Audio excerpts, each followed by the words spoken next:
ये वीडियो बड़ी बेहतरीन होने वाली है सीएसएस और पीएमएस एस्पायरेंट के लिए जिन्होंने फिलॉसफी सब्जेक्ट को रखा है और वो वीडियोस ढूंढ ढूंढ कर थक गए हैं लेकिन उनको कुछ समझ नहीं आ रहा। तो आप एक काम करें, कॉपी पेंसिल को साथ लेकर बैठ जाएं ताकि कोई जो चीज मैं बताऊं आप उसको नोट कर लें और उसके साथ साथ आपने ये वीडियो मुकम्मल देखनी है। तो चलिए शुरू करते हैं। आज का जो हमारा टॉपिक है वो है एग्जिस्टेंशियलिज्म। पहले हम देखेंगे कि ये होता क्या है और फिर इसके साथ हम एक फिलोसफर को भी पढ़ेंगे जिसने इसकी बुनियाद पर एक थ्योरी भी दी है। तो सबसे पहले मैं अगर आपसे पूछूं कि एग्जिस्टेंशियलिज्म क्या है तो शायद आपको ना पता हो, लेकिन अगर हम इसके वर्ड को देखें तो इसके वर्ड के अंदर एग्जिस्टेंस लफ्ज आ रहा है, यानी किसी के चीज का मौजूद होना। कि किसी चीज का मौजूद होना तो उसकी कोई फिजिकल आइडेंटिटी भी चाहिए। अब वो कौन होगा? तो यहाँ पर बेसिकली ह्यूमंस ही होंगे। अब देखते हैं कि फिलॉसफी के अंदर एग्जिस्टेंशियलिज्म का मतलब क्या है। वरना हम पहले फिलॉसफी में देखते हैं या तो रैशनलिज्म के ऊपर बात हो रही है या एम्पिरिसिज्म के ऊपर बात हो रही है। रैशनलिज्म यानी कि जो लोग आइडियाज या थॉट्स के ऊपर बात कर रहे हैं, या कुछ लोग एक्सपीरियंस के ऊपर बात कर रहे हैं, सेंसरी एक्सपीरियंस के ऊपर बात कर रहे हैं। तो यहाँ पर एक मूवमेंट आती है एग्जिस्टेंशियलिज्म की और फिर ये आकर कहते हैं कि नहीं भाई, हम भी मौजूद हैं, हम मौजूद हैं, तो पहले इसके ऊपर फिलॉसफी देते हैं एग्जिस्टेंस के ऊपर। अब ये क्या करते हैं, ये एक फिलोसफिकल मूवमेंट है जो कि प्रायोरिटी देती है किसी भी इंडिविजुअल की एग्जिस्टेंस को और उसके एक्सपीरियंस को। और ये कहते हैं और इस बात पर जोर देते हैं कि जो इंडिविजुअल्स हैं वो मस्ट डिफाइन करें अपने रोल्स को, अपने वैल्यूज को और उनके मानी को खुद क्रिएट करें। तीन चीजें ये कहते हैं कि वो क्या करें, अपने रोल को डिफाइन करें, अपने वैल्यूज को डिफाइन करें और इनको जो मानी है, इनको जो मीनिंग्स देने हैं वो भी ये खुद करेंगे। और ये ऐसा क्यों करना है? क्योंकि इनके नजदीक ये जो दुनिया है ये मीनिंगलेस है, इसका कोई मतलब नहीं है। और जब इसका कोई मतलब नहीं है तो हमें इसका मतलब खुद ही बनाना पड़ेगा। है कि आइडिया ऑफ लाइफ जो है हमारे पास ये इनहेरेंटली क्या है, मीनिंगलेस है until individual give its meaning through their choices and action. जब तक किसी इंडिविजुअल ने अपने चॉइसेस या एक्शन के साथ किसी भी चीज को क्या मानी नहीं दिया है। अभी मैंने शुरू में आपको बताया कि एग्जिस्टेंशियलिज्म एक रिएक्शन है रैशनलिज्म और एम्पिरिसिज्म के खिलाफ। लाइक के जो हमारे पास रैशनलिज्म थे उन्होंने इस चीज के ऊपर फोकस किया है, रीजन के ऊपर, लॉजिक के ऊपर, और जो एम्पिरिसिज्म वाले थे उन्होंने सेंसरी एक्सपीरियंस के ऊपर फोकस किया है। जबकि एग्जिस्टेंशियलिस्ट है इन्होंने फोकस किया है इंसान के सब्जेक्टिव पहलू के ऊपर, उसके इमोशनल पहलू के ऊपर और उसके एग्जिस्टेंशियल एस्पेक्ट ऑफ लाइफ के ऊपर। और फिर इन्होंने फिलोसफी के अंदर बड़ा इंपैक्ट भी छोड़ा है जिसका एक फिलोसफर जीन पॉल सार्तर हम अब पढ़ने लगे हैं। एग्जिस्टेंशियलिज्म की तो आपको समझ लग गई होगी कि किसी भी चीज की एग्जिस्टेंस और ये किसी भी चीज है ह्यूमंस। अब चलते हैं हम अपने फिलोसफर की जानिब जो है जीन पॉल सार्तर साहब। अब देखते हैं कि ये क्या फरमाते हैं। लेकिन इससे पहले, इनको समझने से पहले हमें मालूम होना चाहिए कि इनकी आइडियोलॉजी क्या है, ये क्या सोच रहे हैं, ताकि समझने में आसानी रह जाए। दरअसल सार्टर साहब कहते हैं ह्यूमंस आर फंडामेंटली फ्री, यानी कि ह्यूमंस जो हैं वो फंडामेंटली तौर के ऊपर क्या है, फ्री है। इनके पास फ्रीडम है, ये अपनी चॉइसेस बनाएं, अपने रोल्स को सेट करें और उनकी रिस्पॉन्सिबिलिटी को ले लें। अब फिर यहाँ पर ये एक बात कहते हैं कि हमारे जीन्स हो गए, हमारी अपब्रिंगिंग हो गई या कोई भी एक्सटर्नल फैक्टर है, वो हमारे जो सोचने समझने की सलाहियत है उसके ऊपर नजरअंदाज नहीं होते, हम फ्री हैं। अब यहाँ पर एक सवाल पैदा होता है, आपके ज़हन में आना चाहिए था, यार इन्वायरमेंटल फैक्टर भी होते हैं, कुछ एक्सटर्नल फैक्टर भी होते हैं, इंसान जहाँ रह रहा होता है वहाँ के भी फैक्टर होते हैं, तो वो कहीं ना कहीं इम्पैक्ट तो डालते हैं इंसान के ऊपर। तो फिर सार्तर साहब ने कैसे कह दिया कि इनका कोई लेना देना नहीं है, हम फंडामेंटली तौर पर फ्री है। तो जब यही बात मैंने सार्तर साहब से पूछी तो सार्तर साहब ने कहा कि सुनो, फैक्टिसिटी। मैंने कहा व्हाट इज फैक्टिसिटी? कहते हैं फैक्टिसिटी इज ड्राइव्ड फ्रॉम फैक्टर्स, यानी कि फैक्टिसिटी के अंदर फैक्ट्स हैं और फैक्टर से निकल के बना है। कहते हैं हाँ मैं मान लेता हूँ आपकी बात को, आप इतना इंसिस्ट कर रहे हैं कि यार एक्सटर्नल फैक्टर है। कह रहे चलो मैं आपको इज्जत देता हूँ, मान लेता हूँ। कहते हैं हाँ कुछ फैक्टर्स हैं जो हमारी जो लिविंग है, स्टाइल है, उसको क्या करते हैं, इंपैक्ट करते हैं। ये ऐसा कह लें कि जो हमारे पास जो चॉइसेस हैं उसको लिमिट करते हैं हमारे एक्सटर्नल फैक्टर। मैं कहा हाँ ये तो मैंने ही कहा था। तो मैंने कहा कि मैं आर्गुमेंट में जीतने लगा था सार्तर साहब से। तो फिर सार्तर साहब फौरन कह देते हैं ये लिमिट करते हैं सिर्फ चॉइसेस को। अब हमने कौन सी चॉइस को डिटरमिन करना है वो हमारे अपने हाथ में है, वो फ्रीडम हमारे पास अपने पास है। मैंने कहा सार्तर साहब यार कुछ समझ नहीं आई फैक्टिसिटी की। कहता है कि देखो कुछ एक्सटर्नल फैक्टर होते हैं जो कि शेप देते हैं हमारी हिस्ट्री को, हमारे कल्चर को, या कोई और भी उधर फैक्टर्स को, और फिर इनका अल्टीमेटली इंसान के ऊपर इम्पैक्ट आता ही है। और जब ये इम्पैक्ट आता है तो क्या होता है कि इंसान के जो रास्ते हैं वो लिमिटेड हो जाते हैं, उनके पास जो चॉइसेस होती हैं वो लिमिटेड हो जाती है। लाइक एक स्टूडेंट है, उसको अपने बाप की ख्वाहिश के ऊपर डॉक्टर बनना है, किसी ने इंजीनियर बनना है, अपनी जो उसकी ख्वाहिशात है वो लिमिटेड हो गई है। लेकिन फिर यहाँ पर सार्तर साहब आके यू टर्न लेते हैं और कहते हैं नो बेटा, यहाँ पर आप करते हैं डिटरमिन जो चीज़ करेगा वो इंसान खुद ही करेगा। बेशक उसके बाप ने उसे कहा एमबीबीएस कर लो, लेकिन अल्टीमेटली फैसला उसी ने लिया है कि हाँ मैं एमबीबीएस करूंगा, और वो राजी हो जाता है। यानी कि सार्तर साहब के मुताबिक कि हमारी जो फैक्टिसिटी है can limit our choices but it does not determine them, वो उसको डिटरमाइन नहीं करेगी। इसको एक और एग्जांपल से समझिए कि हमारे पास नॉर्मली तौर पर 5 रास्ते हैं, अब एक्सटर्नल फैक्टर उसके ऊपर आ गए हैं या कोई भी फैक्टर आ गया है, अब वो 5 रास्ते 2 बच गए हैं। अब क्या हुआ, उन्होंने चॉइसेस को तो लिमिट कर दिया एक्सटर्नल फैक्टर ने, लेकिन 2 रास्ते फिर भी बचे हुए हैं या एक रास्ता फिर भी बचा हुआ है। अब उस एक रास्ते पर चलकर दूसरी तरफ जाना मेरे हाथ में है, इसकी फ्रीडम मेरे पास है, इसकी रिस्पॉन्सिबिलिटी मैं खुद लूंगा, सार्तर साहब कहते हैं। तो अब सार्तर साहब ने मुझे समझाने के लिए कहा कि देखो अगर आप लोग सोचोगे ना कि सिर्फ एक्सटर्नल फैक्टर ही डिटरमिन करते हैं हमारी रिस्पॉन्सिबिलिटी को या हमारी फ्रीडम को या हमारे आइडियाज को, तो कहता है कि हो सकता है आप गलत हो। मैंने कहा यार कैसे? कहते हैं देखो 2 टर्म्स आपको बताता हूँ, एक है सेल्फ डिसीट और एक है बैड फेथ। मैंने कहा समझ नहीं लगी क्या है। तो सार्तर साहब ने मुझे कहा कि देखो सेल्फ डिसीट एक ऐसी टर्म है, इसके अंदर जो इंसान होते हैं वो ये सोचना शुरू कर देते हैं कि उनकी अपनी कोई वैल्यू नहीं है और वो जो चीज़ भी सिलेक्ट करते हैं उनसे करवाई जाती है, यानी कि एक्सटर्नल फैक्टर अमल दरामद करते हैं उसके ऊपर। साहब एक कदम आगे निकल कर छक्का मारते हुए कहते हैं we When we engage in a self deceit, we deny our freedom and responsibility.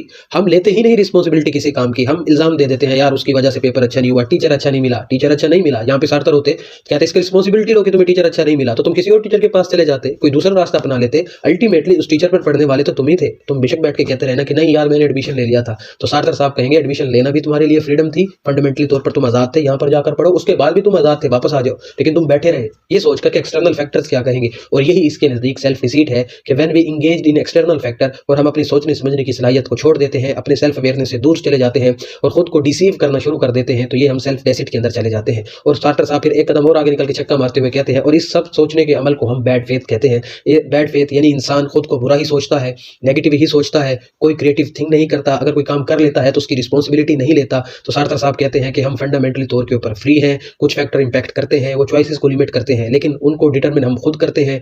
और जो लोग कहते हैं कि एक्सटर्नल फैक्टर ही अमल दखल देते हैं, वो सेल्फ डिसीट का शिकार होते हैं और ये अल्टीमेटली उनका फेथ बन जाता है और उसे ये बैड फेथ का नाम दे देते हैं। और जब हम बैड फेथ के अंदर जाते हैं तो हम किसी चीज़ की रिस्पॉन्सिबिलिटी को नहीं लेते। अब फिर आगे फिर सार्थर साहब से मैंने पूछा कि फिर आपके नज़दीक ऑथेंटिक या इनऑथेंटिक लाइफ क्या है। तो सार्थर साहब कहते हैं देखो एक इंसान फ्री है फंडामेंटली तौर के ऊपर, अब कुछ चॉइसेस लिमिट हो गई हैं, अब वो जो चॉइस ले रहा है अब उसका कोई भी कॉन्सिक्वेंसेज आ सकता है, उसका कुछ भी रिजल्ट आ सकता है, पॉजिटिव भी नेगेटिव भी, बस कोई भी रिजल्ट आया है उसने खुले दिल से उसको कबूल करना है कि यानी अगर वो हार भी गया है तो उसकी रिस्पॉन्सिबिलिटी को लो, हाँ यार मैं अपनी वजह से आ रहा हूँ, किसी और की वजह से नहीं आ रहा। अगर वो कामयाब हो गया तो भी खुद को ही क्रेडिट दे कि हाँ यार मैं अपनी वजह से हुआ, वो अपनी मेहनत की वजह से हुआ। लोगों के ऊपर ब्लेम गेम ना करे, फैक्टर्स के ऊपर ब्लेम गेम ना करे, बल्कि अपनी रिस्पॉन्सिबिलिटी को अच्छे तरीके से ले। उसका कोई भी रिजल्ट आता है वो बात की बात है, लेकिन उससे पहले रिस्पॉन्सिबिलिटी लेना बनती है क्योंकि आप फंडामेंटली तौर के ऊपर फ्री हो। तो सार्थर साहब ने कहा ऑथेंटिक लाइफ वही है और ट्रू लाइफ यही है कि accepting our freedom and responsibility and using our freedom to create our own values and shape our own lives। इन्होंने कहा कि फ्रीडम को समझना है, फ्रीडम के बाद रिस्पॉन्सिबिलिटी लेनी है, रिस्पॉन्सिबिलिटी आएगी, फ्रीडम आएगा तो हम अपनी वैल्यूज को बनाएंगे, अपनी डेस्टिनी को बनाएंगे, अपनी जिंदगी को बनाएंगे और उसको एक मीनिंग दे देंगे और इनके नजदीक ये एक ऑथेंटिक लाइफ होगी। जबकि इसके उल्ट करेंगे, आप दूसरों पर ब्लेम गेम देंगे, आप प्री डिटरमिन्ड चीजों पर जाएंगे, आप कहेंगे एक्सटर्नल फैक्टर इसके अंदर इन्वॉल्व है, तो ना आप खुद को समझ पाएंगे, ना आप अपनी वैल्यूज को बना पाएंगे, ना आप अपनी डेस्टिनी को बना पाएंगे और एट द एंड आप इनऑथेंटिक लाइफ को जिएंगे जो सारी जिंदगी दूसरों को कहता रहेगा कि फलां की वजह से हुआ, फलां की वजह से हुआ और खुद की रिस्पॉन्सिबिलिटी कभी नहीं लेगा। और ये ही लोग इनऑथेंटिक होंगे। तो आपने कमेंट सेक्शन में बताना है कि आप भी रिस्पॉन्सिबिलिटी लेते हैं, किसी दूसरे के ऊपर डाल देते हैं। अब फिर मैंने एक सवाल किया सार्थर साहब से कि सार्थर साहब आपका ह्यूमन एग्जिस्टेंस जो है, आप मैंने सुना कि आप कहते हैं कि इंसान की डुअल नेचर है, इसके अंदर डुअलिटी ऑफ ह्यूमन एग्जिस्टेंस के ऊपर आप बात करते हैं अपनी किताब बीइंग एंड नथिंगनेस के अंदर एक्सप्लोर किया है the duality of human nature को। तो मैंने पूछा यार ये कैसे, थोड़ा सा समझाओ ताकि बच्चों को समझा सकूं। तो इन्होंने कहा कि देखो दो चीजें हैं, बीइंग फॉर इटसेल्फ और बीइंग इन इटसेल्फ। मैंने कहा यार ठीक है, अच्छी बात है सार्थर साहब, लेकिन है क्या ये? तो सार्थर साहब ने कहा कि पहले समझते हैं being for itself. Being for itself के लिटरली मीनिंग क्या होगा? अगर मैं आपसे पूछूं, ये होगा ना कि अपने लिए, ठीक है ना, अपने लिए। क्या अपने लिए?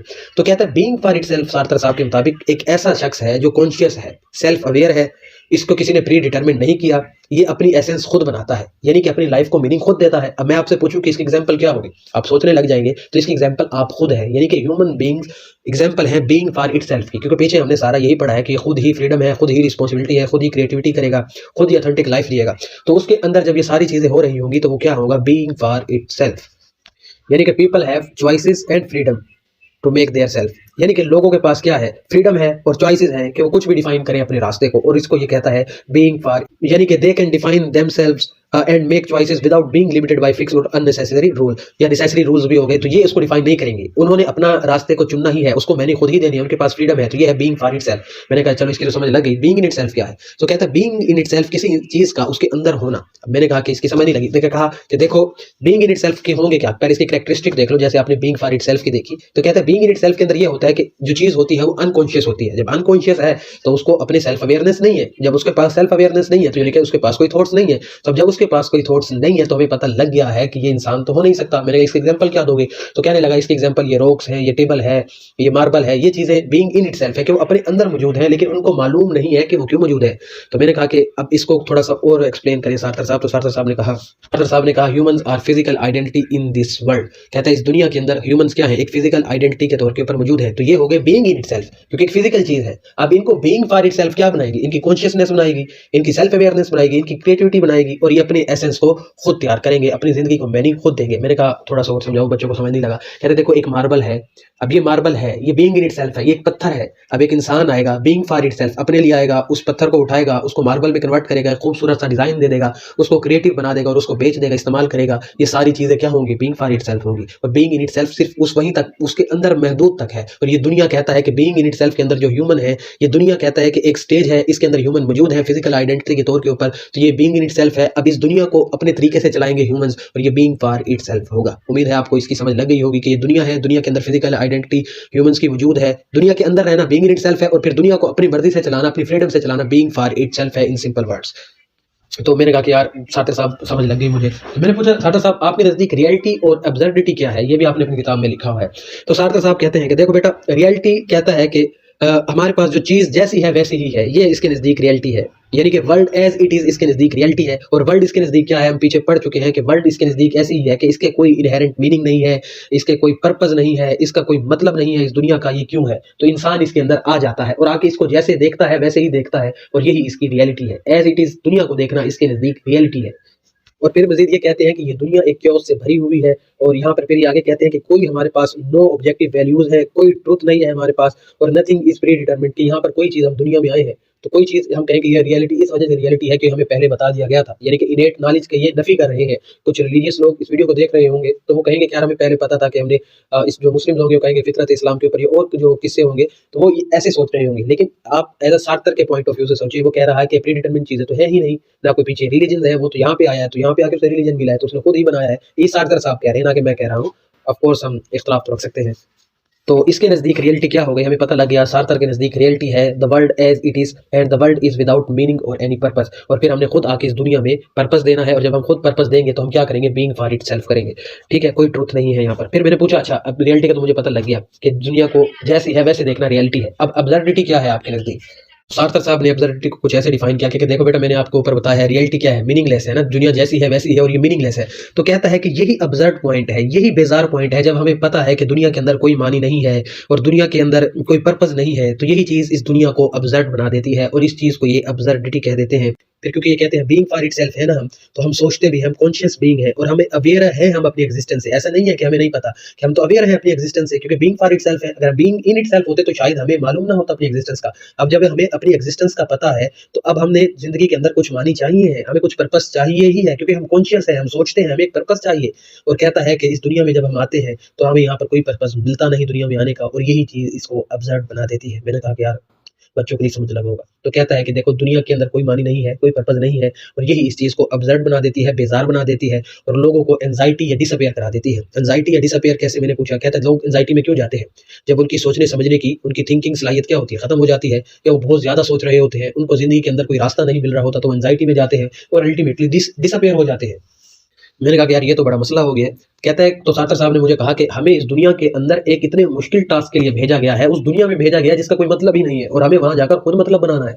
ये ऐसे ही है कि इंसान सहरा में जाए और वहां जाकर खुद घर बनाए और खुद अपना मतलब देखे, खुद पानी लेके आए, और ऐसे ही दुनिया में इंसान आया है जिसका कोई मतलब नहीं है, हमें खुद मतलब बनाना है। और फिर आगे जाके ये कहते हैं कि एंजाइटी और डिसअपियर जब इंसान हो जाता है, तो मैंने कहा यार ये तो बहुत बुरा हो गया। कहते नहीं इतना बुरा नहीं हुआ। मैंने कहा अभी भी बुरा नहीं हुआ। तो कहते हैं कैसे? मैंने कहा कैसे? कहते कि देखो यही जो एंजाइटी है, यही डिसअपियर है, ये इंसान को क्रिएटिविटी की तरफ लेके चली जाती है। मैंने कहा कि यार बात तो अच्छी लग रही है, कैसे? मैंने कहा कैसे? कहते हैं कि Sartre also argue that this absurdity can be source of freedom and creativity. It means that we are free to choose our own values and to live our lives in any way we want. मैंने कहा यार समझ लग गई मुझे, reality की भी समझ लग गई और अब्सर्डिटी की भी समझ लग गई। मैंने कहा यार आपने एक बड़ी मशहूर लाइन कही थी, एग्जिस्टेंस प्रीसीड्स एसेंस, और मैंने एक जगह पढ़ा था एसेंस प्रीसीड एग्जिस्टेंस। लेकिन इससे पहले मैं बच्चों आपसे पूछता हूँ कि यहाँ पर जो हमारे सार्थर साहब हैं ये किस लाइन की तरफ जाएंगे, एग्जिस्टेंस प्रीसीड एसेंस की तरफ या एसेंस प्रीसीड एग्जिस्टेंस की तरफ? कमेंट सेक्शन में बताइएगा। एग्जिस्टेंस प्रीसीड एसेंस को सार्थर साहब मानते हैं। अब आम अल्फाज में अगर आपको बताऊं तो यानी ये कहते हैं कि पहले कोई चीज है फिर उसका मतलब है,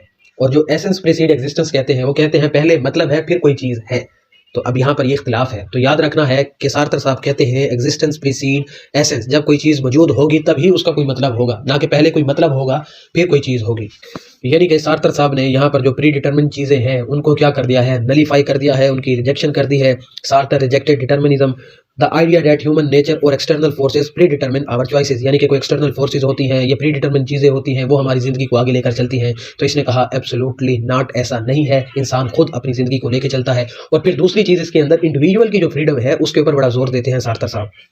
यानी कि सार्थर साहब कहते हैं individual define themselves through their choices and action. For example, a person who chooses to become a doctor create their identity as a doctor through their choices and action. कहते हैं कि देखो, एक डॉक्टर शख्स कोई बनना चाहता है तो उस डॉक्टर बनने के लिए क्या किया है, उसने एक फ्रीडम ली अपनी, उस रास्ते को चुना, उस रास्ते पर गया, अल्टीमेटली वो डॉक्टर बन गया। तो उसको डॉक्टर बनने का जो उसका सारा अमल है उसने खुद चुना है, और अपनी जो मीनिंग है जिंदगी को कि मुझे लोग डॉक्टर कहें, उसने खुद चुना है, मेहनत की है, क्रिएटिविटी की तरफ गया है। और जब वो डॉक्टर बन गया है और यही उसका मकसद था कि मुझे लोग डॉक्टर कहकर पुकारे, तो उसने एमबीबीएस कर लिया और अब लोग उसको डॉक्टर ही कहते हैं। पहले उसको डॉक्टर नहीं कहा जाता था एमबीबीएस से पहले, तो उसने अपनी जिंदगी को खुद मानी दिए हैं कि मुझे लोग डॉक्टर कहेंगे। ऐसे ही कोई लॉयर होगा, कोई इंजीनियर होगा, जब वो बन जाता है तो उनके नाम के साथ इंजीनियर जुड़ जाता है, और ऐसे वो अपनी जिंदगी के अंदर अपनी जिंदगी को एक मीनिंग देता है, एक पर्पस देता है।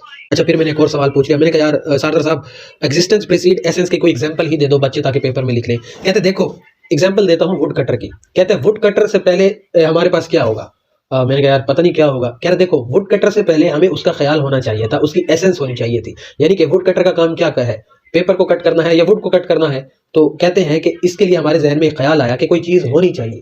ठीक है, अब कहते हैं कि यहाँ पर एसेंस प्रीसीड कर रही है एग्जिस्टेंस को, ना कि हमारे पास शुरू से ही वुड कटर मौजूद है। ना ना ना, कहता ना बिटिया ना, हमने पहले ख्याल लेके आए हैं। यहाँ पर ये समझ लें कि स्लाइटली यू टर्न ले रहे हैं चीजों के मामले के अंदर सार्थर साहब। यहाँ पर कह रहे हैं कि पहले हमारे पास एसेंस आई कि एक ऐसी चीज, एक ऐसे कैरेक्टरिस्टिक होनी चाहिए फलां फलां चीज की जो लकड़ी को काटेगी या पेपर को काटेगी, तो उसको हमने नाम दे दिया वुड कटर का। और फिर जब उसको बनाया तो उसने वही काम या वही फंक्शन परफॉर्म किया, तो हमने इसे वुड कटर कह दिया। कहते हैं लेकिन ये चीजें कहते हैं कि ह्यूमन के अंदर नहीं आएंगे। कहते, मैंने कहा कि देखो यार, ये तो आपस में ही आपके तजाद आ रहे हैं। कह रहे नहीं बेटा, जो ह्यूमंस है ना, उसके अंदर हम नहीं कहेंगे कि प्री डिटरमिन्ड कुछ चीजें होंगी। यानी कि a person's existence is not defined by a preexisting essence, they create their essence through their choices and actions. कहते हैं कि इंसान के पास ये फैसिलिटी नहीं है कि पहले से उसको कुछ पता हो। वो जो कुछ बनाएगा खुद ही बनाएगा, अपनी चॉइसेस से बनाएगा, अपनी फ्रीडम से बनाएगा। तो मैंने पूछ लिया कि अच्छा सार्थर साहब, एग्जिस्टेंशियलिस्ट फ्रीडम आपके नज़दीक क्या है। कहता है कि मैं पीछे तुम्हें कहानियां सुना रहा था। मैंने कहा यार चलो बता दो। कहते हैं कि we are fundamentally free and condemned to be free. मैंने कहा लाइन तो अच्छी है लेकिन समझ नहीं आई। कह रहे पहले मैं तुम्हें बताया कि हम फंडामेंटली तौर पर फ्री हैं, अब जोर दे के कह रहे हैं कि we are condemned to be free, और हमें फ्री ही होना चाहिए। कहता है कि हमें इस दुनिया के अंदर भेजा गया है, फेंका गया है, थ्रोन किया गया, लिटरली यही कहते हैं। और फिर हमारी एग्जिस्टेंस हुई है, और जब हमारी एग्जिस्टेंस हुई है तो हमें साथ ये कह दिया गया है कि तुम अब आज़ाद हो और अपनी ज़िंदगी को मानी दे दो। अब जब इंसान को इतनी ज़्यादा फ्रीडम दे दी, यानी कि ये रेडिकल फ्रीडम के हामी है, और ये कहते हैं कि इंसान के पास अल्टीमेट फ्रीडम है कि वो कुछ भी चॉइस करे, लेकिन वो जो कुछ भी चॉइस करेगा उसकी रिस्पॉन्सिबिलिटी को लेगा। मैंने फिर एक सवाल किया कि अगर इंसान के पास अनलिमिटेड फ्रीडम है, रेडिकल फ्रीडम है, तो ये तो नुकसानदेह नहीं होगा। कहता है हाँ, ये दो चीज़ों में नुकसानदेह हो सकता है कि इंसान को एंजाइटी हो जाए और डिसअपेयर हो जाए। यानी कि इंसान के ऊपर जब बहुत ज़्यादा बोझ डाल दिया जाता है तो वो उससे दूर भागता है, और फिर वो निहिलिज्म की तरफ चला जाएगा। निहिलिज्म भी एक क्या थी, एक मूवमेंट थी जो यही कहती थी कि अब दुनिया में जो इंसान है, इनके रहने का पर्पस खत्म हो गया है, कोई लाइफ का कोई मीनिंग नहीं है। तो फिर कहता है कि हो सकता है कि ये उसको एंजाइटी निहिलिज्म की तरफ ले जाए, लेकिन कहता है कि क्रिएटिविटी की तरफ भी आ सकती है ये एंजाइटी लेकर उसे, और वो अपने रास्ते को खुद लेके चलना शुरू कर देगा। मैंने कहा कि अगर लोगों को ये नुकसान देना शुरू कर दे, कहते हैं कि यहाँ पर रेडिकल फ्रीडम से मुराद ये नहीं है कि वो कुछ भी करता फिरे, वो कुछ भी करेगा तो उसकी रिस्पॉन्सिबिलिटी को लेगा, और जो ह्यूमन डिग्निटी है, ह्यूमनिज्म है, उसको भी रिस्पेक्ट देगा, और तब जाकर अपनी इंडिविजुअल चॉइस के ऊपर पूरा उतरेगा। यहाँ पर ये आकर कवर कर लेते हैं अपनी बात को। तो मैंने फिर सार्थर साहब से पूछा कि आपका रिलीजियस क्या ख्यालात हैं। तो ये कहते हैं कि मेरे नज़दीक खुदा है ही नहीं। मैंने कहा आपके नज़दीक खुदा नहीं है कैसे। कहता है कि यार यही तो पीछे बता रहा था कि प्री डिटरमिन्ड कुछ भी चीज़ें नहीं है। कहता है कि अगर आप खुदा के ऊपर यकीन रखेंगे, गॉड के ऊपर यकीन रखेंगे, तो आपको ये मानना पड़ेगा कि कुछ चीज़ें प्री डिटरमिन्ड है, और मेरी तो फिलासफी ही इसके खिलाफ है कि कुछ भी प्री डिटरमिन्ड नहीं है। तो अगर मैं गॉड के ऊपर यकीन करूंगा तो मैं तो फिर ये भी यकीन करूंगा कि कुछ चीज़ें प्री डिटरमिन्ड है, और जब मैंने गॉड के ऊपर यकीन कर लिया तो फिर हमारे पास एब्सोल्यूट फ्रीडम नहीं रहेगी, रेडिकल फ्रीडम नहीं रहेगी। कुछ चीज़ें एक्सटर्नल फैक्टर हमारे ऊपर इंपोज हो जाएंगे, और जिसकी वजह से हमारी फ्रीडम रुक जाएगी, और फिर हम कभी भी रिस्पॉन्सिबिलिटी उसकी नहीं लेंगे। फिर ये कहता है कि ये मेरी है एग्जिस्टेंशियलिस्ट एथीइज्म, जिसके अंदर ये कहता है कि गॉड शेप्ड होल का ये कॉन्सेप्ट देता है, जिसके अंदर कहते हैं कि एब्सेंस है डिवाइन फ्रेमवर्क की, कि डिवाइन का यहाँ पर कोई काम ही नहीं है, और हमें अब ये सारा काम खुद ही करना पड़ेगा, खुद ही मानी देने पड़ेंगे अपनी ज़िंदगी को। और फिर उसके बाद ये कहते हैं, मैंने पूछा कि यार अच्छा ये बता दो आपके नज़दीक मोरालिटी एंड वैल्यूज़ क्या है। कहते हैं कि सेम ऐसा ही है कि आपने खुद ही अपनी मोरालिटी बनानी है, अपनी कुछ मॉरल कोड्स बनाने हैं। क्योंकि मैं कहता है कि डिवाइन गाइडेंस के ऊपर तो बिलीव कर नहीं रहा, जो कहीं से उठा लूँ, फलां जगह से उठा लूँ कि ये मॉरल कोड्स है। कह रहे नहीं, कह रहे इंसान खुद अपने मॉरल कोड्स बनाएगा और खुद वैल्यूज़ देगा उनको, और खुद उसके ऊपर अमल करेगा। और ये सब चीज़ें कहता है कि मेरे नज़दीक मोरालिटी है कि वो खुद की मोरालिटी को जज करेगा, बनाएगा, क्रिएट करेगा, बस एक चीज़ का ख्याल रखेगा, ह्यूमनिज्म को रिस्पेक्ट देगा, ह्यूमन डिग्निटी को। अब सार्थक साहब से मैंने कहा कि देखो मुझे आपकी फिलॉसफी की कुछ ऐसे समझ आई है, कुछ इस तरह पॉइंट में मैं आपको बताऊं कि अगर मुझसे कोई पूछे कि सार्थक साहब की एग्जिस्टेंशियलिज्म क्या है, तो मैं कुछ ऐसे बताऊं। मैं सबसे पहले तो ये बता दूंगा कि आपके नज़दीक हम फंडामेंटली तौर पर फ्री है और कॉन्डेमेंटो भी फ्री है। उसके बाद आपने फैक्टिसिटी का बता दिया है कि कुछ फैक्ट करते हैं, लेकिन अल्टीमेटली हम फिर भी फ्री है अपनी जिंदगी के अंदर। और फिर आपने मुझे दो कॉन्सेप्ट दिए हैं, सेल्फ डिसीट के बारे में और बैड फेथ के बारे में, ऑथेंटिक लाइफ के बारे में, इनऑथेंटिक लाइफ के बारे में। आपने डुअल नेचर ऑफ एग्जिस्टेंस बता दी है, जिसके अंदर आपने बीइंग फॉर इटसेल्फ बता दिया है, बीइंग इन इटसेल्फ बता दिया है, और फिर आगे आपने रियलिटी के बारे में भी बता दिया है, ऑब्जर्विटी के बारे में भी बता दिया है, और आपने एग्जिस्टेंस प्रीसीड एसेंस के बारे में भी बता दिया है, आपने क्रिएटिविटी के बारे में भी बता दिया है, आपने फ्रीडम के बारे में भी बता दिया है, और आपने रिस्पॉन्सिबिलिटी के बारे में भी बता दिया है, आपने एथिज्म के बारे में भी बता दिया है, और आपने ऑथेंटिसिटी के बारे में भी हमें बता दिया है। और ये सारी चीज़ें, ये सारे पॉइंट ही आपकी एग्जिस्टेंशियलिस्ट थ्योरी के अंदर आते हैं। उम्मीद है आपको ये वीडियो पसंद आ गई होगी। कमेंट सेक्शन में ज़रूर बताइएगा।